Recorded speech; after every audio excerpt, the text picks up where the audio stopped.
Why wait to see if you'll get something you like this Valentine's Day when you can go to BlueNile.com and find something you'll love? Whether you're looking to treat yourself to a little winter sparkle or show a galentine how much you appreciate them, Blue Nile offers a wide selection of high-quality designs, expert guidance, and free 30-day returns for the ultimate peace of mind. You can even design your own jewelry. Right now, save up to 50% at BlueNile.com. That's BlueNile.com.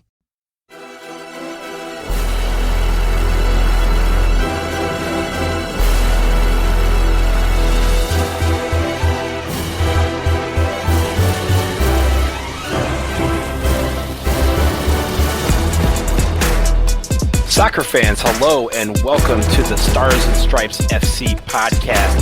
It has been a minute. I know we left you hanging, but I figured this was a good time to revive the podcast, even in the middle of a global pandemic that has shuttered most of the leagues that we care about. However, as things start to open back up, we're going to focus on the topics that are most relevant to U.S. soccer and the teams we love and follow. I'm Donald Wine, a co-manager at Stars and Stripes FC. It's good to be with you today as we get into the Bundesliga restart that's coming this weekend, the MLS owner's proposal to the players on a restart of that 2020 season. And then finally, we'll discuss World Cup qualifying for the U.S. men's national team. What do we know and what do we suspect will happen? We're going to try and do 2 to 3 topics each podcast as we move forward, but let's get into it with the Bundesliga. The Bundesliga kicks off on Saturday, and after 2 months of fans all over the world trying to use what internet they could to find the very few live sports that were on TV, we do have a major soccer league that is starting to finally come back, and that is the Bundesliga and also the second division of Germany, the 2 Bundesliga. We have a bunch of Americans, obviously, that play in the Bundesliga and 2 Bundesliga, so that has kind of renewed interest in the league. So let's dive into again, some of the Americans that you can watch when the league restarts this weekend, but also just what the table looks like, where do they have to go, and what is left to play as we move forward. In the Bundesliga, you have a lot of great players in the Bundesliga, but as far as Americans are concerned, some of the future of the U.S. men's national team is located in Germany, playing for clubs in the Bundesliga. We'll start with Borussia Dortmund. Gio Reyna, one of the young talents that we have, just 17 years old. He is ready to kind of make his mark on Dortmund and be the latest in a series of young players in the Bundesliga that have made their mark for a particular team. Before him at Dortmund, we had Christian Pulisic. He's now at Chelsea. Now Gio Reyna is the American that fans can latch onto. And since he's joined the team in early January, he has been a force. He's appeared in every game since then. There's nothing to suggest that Gio Reyna won't appear at some point this weekend when Borussia Dortmund takes on Schalke, a big, big derby in Germany. Weston McKennie also features for Schalke, so we could have American v. American action for the first time in a couple months. It's obviously something that we all have been looking forward to, and even if some of us have reservations about the league starting up at this point in the coronavirus pandemic with so much going on and really just no real answers as to how we can get ahead of the virus, we still are excited to see some live sports playing, and the Bundesliga is going to hopefully carry the torch away from leagues like Belarus, Nicaragua, and even the K-League, which started last weekend, which was very fascinating. So a lot of Americans are in this league. Borussia Dortmund, Gio Reyna, RB Leipzig, Tyler Adams, will finally get to see him back in the fold. I mentioned Weston McKennie. He plays for Schalke, and Schalke is battling right now for a Europa League spot. And it's, with 9 games left, anything can happen. They could even try and get into Champions League. This is going to be one of the major focuses of the season. Who is going to end up in Champions League? Who's going to win the league? Who is going to be relegated and get into that relegation playoff, and who will replace them in the Bundesliga next year? So Americans are all over the map here. If you look further down, if we're going to talk about relegation for a minute, you have to start with Fortuna Düsseldorf. And Fortuna Düsseldorf right now is in that 16th spot, which would be good enough to be in the relegation playoff. That in Germany, what they do, the third place team in the two Bundesliga will play the 16th seed in a playoff to determine who stays in the Bundesliga and who drops down to the second division. Right now, Dusseldorf is in that spot. Alfredo Morales is on that team. Zach Steffen, who is the number one for the men's national team at goalkeeper, is on that team on loan from Manchester City. However, he is injured. He's one of the main injuries that we have going right now. He re-injured his knee at the start of training when all of this started to pick back up. We probably will not see him for most of the rest of the regular season for the Bundesliga team, Dusseldorf. It will be interesting to see if he can get back onto the field in time to help Fortuna Dusseldorf stay in the top flight. But it remains to be seen if that knee injury is bad enough to keep him out the rest of the year. That will be a big blow to Dusseldorf's efforts to try and stay in the top flight of Germany football next year. Also joining them in the relegation zone is Werder Bremen. Werder Bremen has Josh Sargent. He's had an up and down year for Werder Bremen. He's appeared in a lot of games, hasn't scored a lot of goals, but that lack of confidence hasn't translated to the national team. Whenever he is on the national team, he is a guy that comes, he plays very hard, he scores goals for the national team. He has been one of the bright young stars as we progress into 2020. Even last year, he was one of the guys that we relied on down the stretch. So what is this going to mean? If he can be hot, will that help Werder Bremen get out of the cellar and stay in the top flight as well? Or is it just too much too late for Werder Bremen to remain in the top flight? Will they make the drop down to the Bundesliga? These are all questions that we all have. But with just 9 match days left in the season, the Bundesliga is going to get a lot of attention, especially when there's no other soccer really in the major soccer leagues that's going on right now. Everyone is trying to pick a team. They're trying to latch onto one of these clubs and kind of ride them for the rest of the season. And Fox and Fox Sports 2 and Fox Soccer Plus, if you do not have those are going to be your friends this weekend, because that is where all of the Bundesliga action will be in the United States. Obviously, you can find some online, but those are the places to go for your entertainment in the soccer world this weekend. Who's the team that you're going to support? It's a question that I have. I don't have a team in the Bundesliga myself. I love watching all these young Americans play, and I just love the league. I watch a lot of the soccer there, but I don't have a team. Do you have a team? We have a community corner post for you to chime in. Show us who you're supporting. If there's a team that you're picking up just now, or if it's a team that you have supported for most of your life, go ahead and chime in. Let us know who you're representing. And if there's any Americans on the team, try and get some people on your side. But I know everybody is excited to be a part of this embarking the first restart of a major sports league in the world. We are ready for the Bundesliga to begin. It's interesting to see how they will go about things, how it will play with empty stadiums. The crowd is a big part of the Bundesliga experience, and we will be robbed of that because of the coronavirus pandemic. But live soccer will be on TV on Saturday. It will be in Germany, and 9:30 a.m. on the East Coast. You guys should tune in. Coming up after the break, we're going to get into soccer here in the United States. MLS has a proposal from the owners on how to restart that season. We'll find out how that's going to work and if the players are going to go for it. Stick around.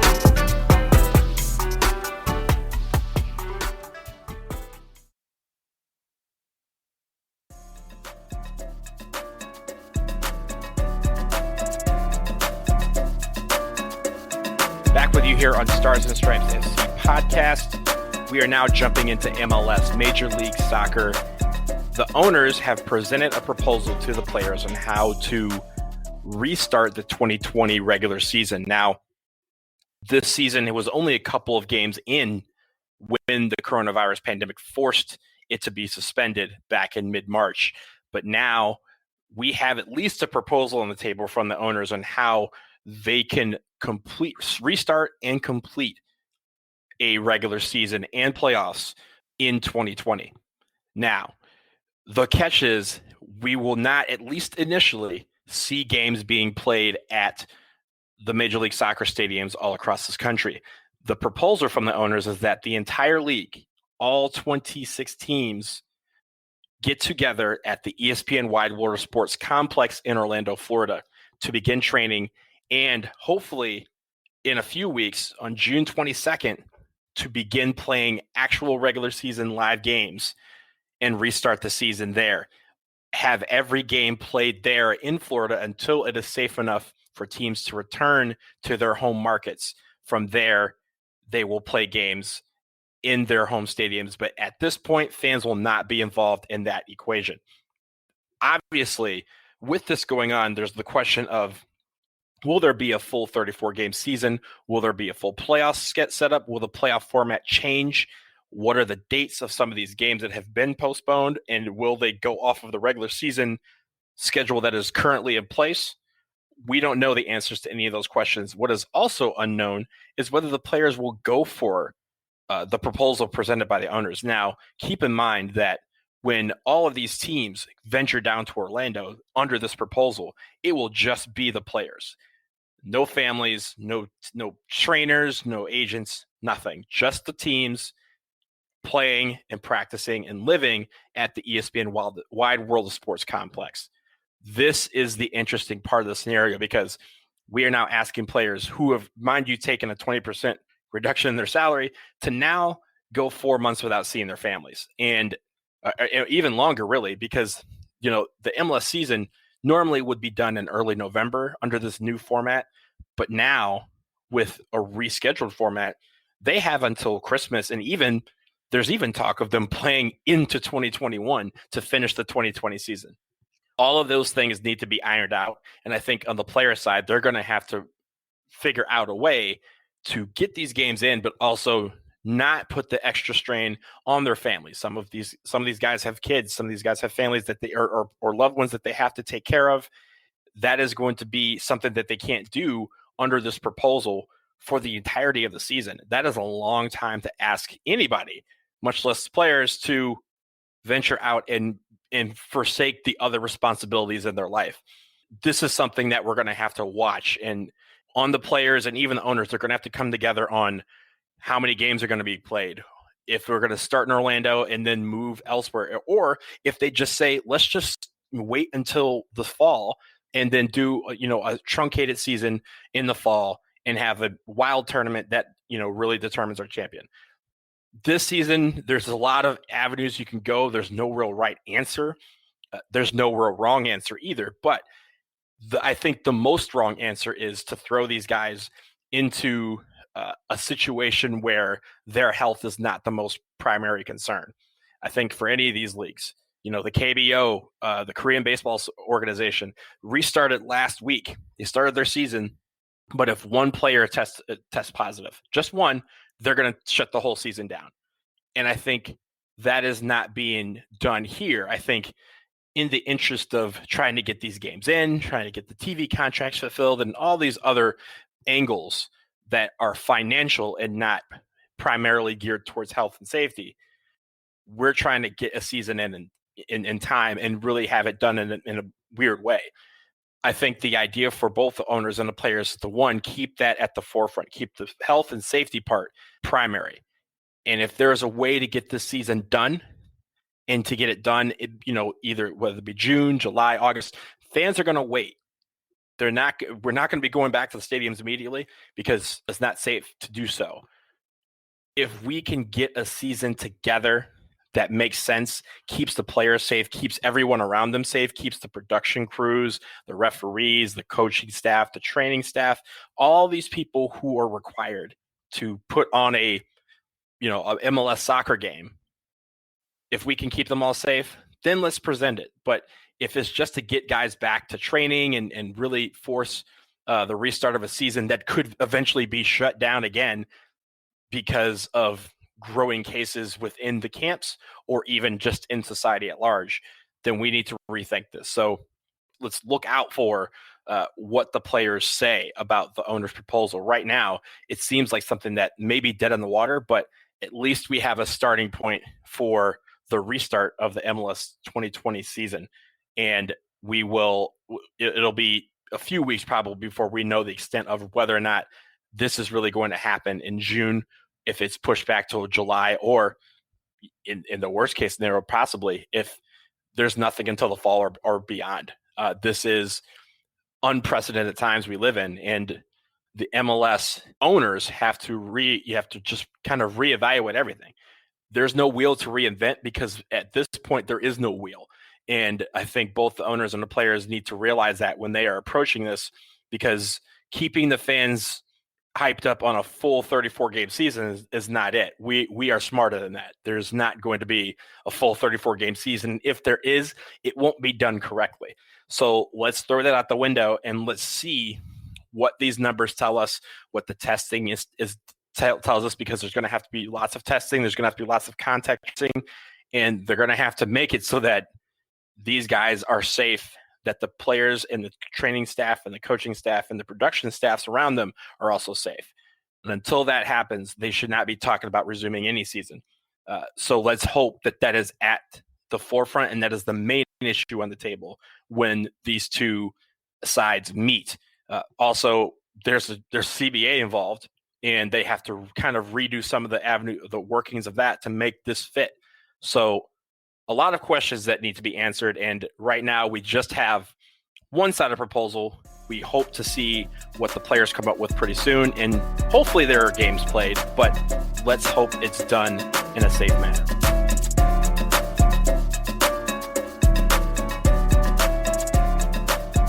And our final topic of the day, we want to discuss World Cup qualifying and what's to become of it. Because as of right now, it's unlikely that we will have a hexagonal round of qualifying. Let's explain what's going on up to this point. Obviously, the June window, which was to include some final friendlies, some Gold Cup qualifiers, and especially the Nations League playoffs, have been canceled. There's no games going to be going on in June. In an interview a couple of weeks ago, the head of CONCACAF, Victor Montagliani, who is also, keep in mind, the president of the Canadian Soccer Association, indicated that FIFA is more than likely going to cancel the September international window of games. Now, that is important because World Cup qualifying was set to begin in September for CONCACAF. Other regions, it has started or was supposed to already start, and because of this, they're going to have to redo their scheduling as well. But for CONCACAF purposes, the June and September windows were important for two reasons. One, in June, that was when they were going to make the determination of which 6 teams would qualify for the Hex. Now, the Hex was going to be the top 6 teams according to the June 2020 FIFA rankings in CONCACAF. Those 6 teams would have a 50% chance of making the World Cup, because from that group, the top 3 teams in that double round robin would make the World Cup outright. The 4th place team would then play in a playoff against the winner of the rest of CONCACAF, teams 7 through 35, in another playoff for the right to get to the interconfederational playoff, which would take place in March 2022. So June was going to be important because Canada and El Salvador especially were fighting for that 6th spot. And now we won't know if they were going to play, who they were going to play, and if they were going to make that Hex. Then it came September. That window was important because that was supposed to be the beginning of World Cup qualifying. And for all these teams, the quest to make it to Qatar in 2022 began in September. Now, CONCACAF has to adjust. There are a couple things that we have to keep in mind when we talk about this format or how it will change. The one important thing about World Cup qualifying is that every team in the world must have a path to the World Cup. So when they're redoing this and they're talking about changing it up, they can't just take the top 6 to 8 teams in CONCACAF and tell everybody else that they're out of luck. What this will mean is that CONCACAF will have to come up with a plan to have either some accelerated tournament that gets us down to 8 to 12 teams. In any instance, they have to have every single team play a World Cup qualifier and have a legit shot at making it to the World Cup. Now, for the minnows like the British Virgin Islands and Anguilla and Dominica, yeah, sure, it's not going to be an easy path, but they have to have a path nonetheless. They can't just tell those teams that they're out of it before it began. What this could also mean is that when it comes to the hex that normally is what defines World Cup qualifying, what we all get ready for, that may be done. And it's because there's just not enough windows to play the amount of games necessary for each team to do a double round robin with 5 other teams. Now, that also means that for the diehard of us, there may not be, if they change this, it's unlikely that they will have a scenario where the United States and Mexico meet in a home and home in World Cup qualifying. Those are the 2 biggest games in the region, 2 of the biggest games in the world in World Cup qualifying. And those games might be going out the window because they're going to have to redo this entire structure. Now, what they could do to make it so that it's easier to get in the games is, again, have some accelerated tournament, narrow the field down to 8 to 12 teams, and then split them into groups. Play a double round robin, similar to what we see in the 4th round of qualifying, that round that's right before the hex where the U.S., Mexico, and Costa Rica would normally begin playing matches. But in that scenario, if you realize, if you go back to those rounds of qualifying in the last 7 or 8, we never had Mexico in there. They always seeded Mexico, the United States, and sometimes, if they could, Costa Rica away from each other, so that those guys had a path to make it to the hex where the real games were played, and where those teams could play each other home and away and have those battles when it really counts. Now, we're not going to have that. It could be set up similar to Asia, where they have 2 or 3 groups of 4 teams, and you just play those 4 teams, or those other 3 teams, and then at the end, you have the winners make the World Cup, and then the second place teams are in some sort of playoff to see who makes it to the interconfederational playoff. Mind you, CONCACAF still only has 3.5 spots in the 2022 World Cup, the final one before we expand to 48 teams. But also for the United States, that won't matter, because in 2026, we're hosting the World Cup along with Mexico and Canada. So this is the last time that we could have a hexagonal for the World Cup qualifying, and it's probably going away. We're probably not playing Mexico, but it remains to be seen what CONCACAF is going to do, because, again, there are 35 teams that should have a shot at the World Cup, and they have to figure out a way to give them all at least a shot. It doesn't have to be a great one, but it has to be a shot. So let's see what they do going forward, but it doesn't seem like they're going to have September. If October games start, they're probably going to be behind closed doors, which is not what you want for a World Cup qualifier. That atmosphere, that energy from the crowd is important for a lot of teams. That's where they build their fortresses that they have in their nations, ourselves included. They're probably going to not just jump into World Cup qualifying either. They're going to want to have games, friendlies, to get their bearings underneath them, get their teams together, see what they can do, have an opportunity for teams to make moves and play, and see what they have, because most of the world has not played a single game this year. The U.S. is lucky in that we had January camp back on February 1st, where we played Costa Rica. We had that game, and most teams don't play during that because it's outside of a window. So we are lucky in the sense that our national team has played a game this year. Canada also played in January because they were trying to accumulate enough points to move up to 6th place. They were short, and so they were hoping on the March and June windows to kind of get enough points to outtake El Salvador. That is not going to happen now, but in October is a prime opportunity for teams to get back into it with friendlies, schedule a couple big friendlies, get our feet under us, and then prepare for World Cup qualifying to begin in November. But at that point, if it doesn't start in November, if they have to cancel October, you also have the Nations League playoffs, the Gold Cup qualifiers that have to be done before next summer. If they can't start in November, there's no way a hex can be done. And that is when CONCACAF will absolutely have to change their qualifying format. It's understandable that they're going to wait and see how this plays out, how leagues begin to restart, if there's going to be delays for the 2020-2021 season in Europe, where a lot of these guys play. we have to watch a whole bunch of things. And really, the biggest thing is uncertainty. We do not know what's going to happen tomorrow or the next day or the next day. And we certainly cannot predict what's going to happen a few months from now. So CONCACAF really has their work cut out for them. But when it comes to World Cup qualifying, the men also, just like the rest of the world, have to sit and wait. It could be very likely that we do not see our men's national team take the field until October or November or even 2021.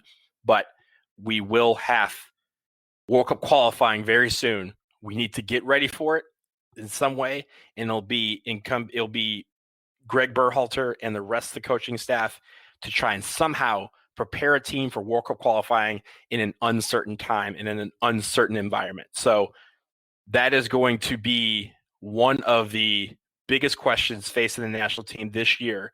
And while our guys are in various leagues attempting to restart, attempting to get their legs under them with their clubs, they're going to have to continue that. And this summer is going to be very important. Whether teams are playing or not is going to be very important for our players to remain in shape and try and be able to take that next step, because World Cup qualifying, when it comes, is going to be here quickly and is going to be a beast no matter who is on the other side of the field from us.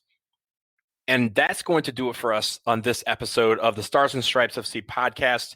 We're going to continue to bring you this content. I promise that at least once a week, sometimes twice when we have a lot of news, we're going to bring we're going to discuss the hot topics of the day. We'll hopefully have some interviews. We'll bring some other people on here to have some other perspectives and other points of view.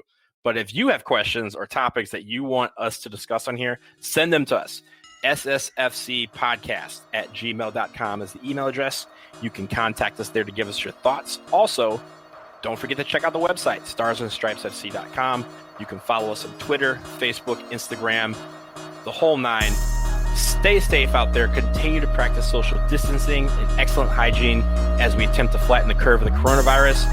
Soccer is coming back soon, and we'll be back early next week to discuss some of it. But until then, take care of it.